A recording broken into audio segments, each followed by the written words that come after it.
సోనియా విషయంలో నిఖిల్ చాలా అంటే చాలా ఎమోషనల్ అయిపోతాడు. అయితే సోనియా ఎళ్తున్నప్పుడు తనని గట్టిగా పట్టుకొని ఏడ్చేస్తాడు.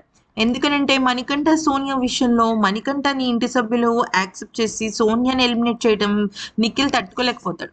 నిఖిల్‌తో పాటుగా పృథ్వీ, అలాగే చెప్పాలి అంటే ఇంకొక కంటెస్టెంట్ మాత్రమే సోనియాకి వేస్తారనమాట. అంటే యష్మి ఒక్కతే. యష్మి, నిఖిల్ అండ్ మన పృథ్వీ వీళ్ళు ముగ్గురే సోనియాకేస్తారు. మిగతా వాళ్ళందరూ కూడా మనీ ఉండాలనే అంటారు. ఎందుకంటే మనీయే వాళ్ళందరికీ ఫేవరబుల్ అనమాట. యష్మికి మనీ అంటే పడదు కాబట్టి. అయితే ఇక సో సోనియా వెళ్ళిపోయిన తర్వాత పృథ్వీ చాలా ఎమోషనల్ అయిపోతాడు. సాధారణంగా పృథ్వీ అంతగా ఎమోషనల్ అవ్వడు. కళ్ళెంబెట్టి నీళ్ళు పెట్టుకోడు. చాలా రిజర్వ్డ్‌గా అలా ఉంటాడు కదా! కానీ యష్మి అండ్ విష్ణుప్రియ ఇద్దరు వచ్చి ప్లీజ్ ఏడవద్దు అని చెప్పేసి ఓదారుస్తారు.